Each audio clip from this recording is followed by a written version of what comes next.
Hello, brilliant mind. Welcome to my little corner on the internet. I'm so excited that you watch me and that you're out there. But it has come to my notice that you would watch my video without liking or commenting. Is it good? Well, I get to know because I see the views. The views are a lot, but one like, two people liking the video. It's not adding up now. Please, can you like the video? Can you comment? Because it doesn't cost you anything to drop a comment or to like the video. Then, if you want to go a step further, you know what you can do? You can share the video. And we will really, really appreciate that because that way you're helping us reach out to more students. Today, what I am going to talk about is how I got started with teaching online.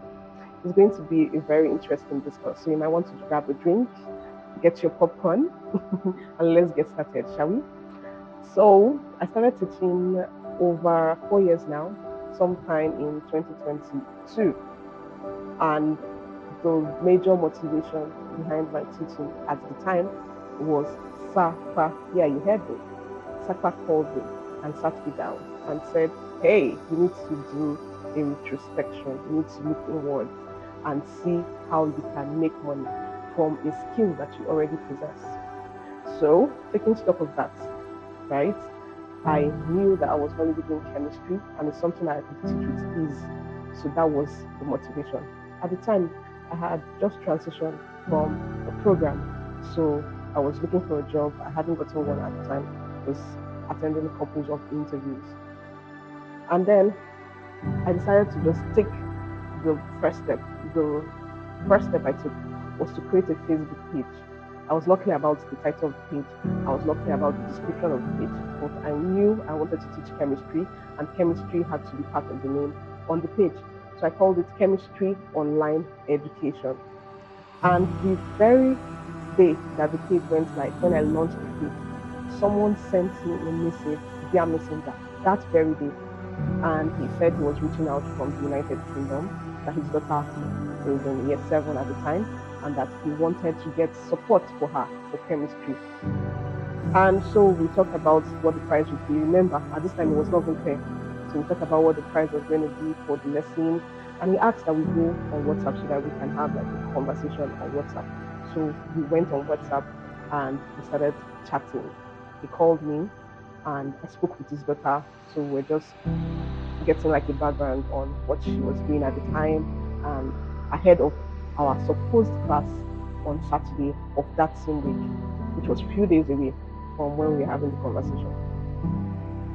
And I tell you that that was my first client. And till date, I'm working with other kids from that client. I've also gotten referrals from that same client. A number of parents have come on board because of that my first client. Also, I was trying to learn on the job. Remember that this was my first client. So I had not even figured out completely how to use Zoom for tutoring.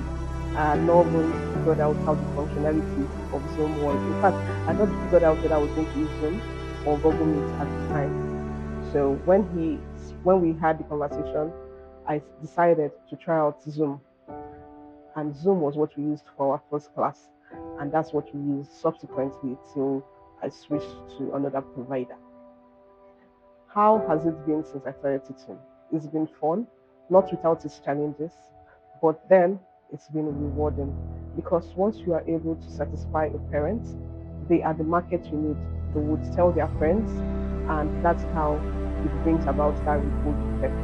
So the first thing is that you need to be actually knowledgeable and passionate about what you want to do. Because once you figure that out, just leave the rest. As long as you offer quality service, the others will come naturally to you. I've worked with a number of students. Some of them have graduated. Some of them are still successful and their final year in high school and it's been successful. I've seen kids improve in their chemistry achievements over time. And one thing I've learned is that you can't use a general way of dealing with students. You need to personalize it. The way you handle one student should be different from the way you handle another. That's what it talks about understanding your student. It's not only chemistry we offer at the moment, because now we are a registered business with the Corporate Affairs Commission as a limited liability company, and we don't just offer just chemistry. We we have other subjects like physics, mathematics, and we intend to expand further depending on how people come on board with us. So what I'm saying in essence is you don't have to be perfect to start. Just start and figure it out in the process. Nobody's expecting 100% perfection from you when you start teaching online. You're going to definitely figure it out along the way. But don't allow the need for perfection hinder you from starting in the first place, because that's going to be a problem. The best time to start starting 4 years ago, but the second best time to start your teaching venture is now. And if you want to find out more how to go about it, or you want to partner with us to teach a subject that you're very comfortable with, please reach out to us. We're looking for tutors as we expand our reach. So reach out to us. We'll be looking to hear from you. Watch out for part two, where I talk about the challenges of teaching online in more details.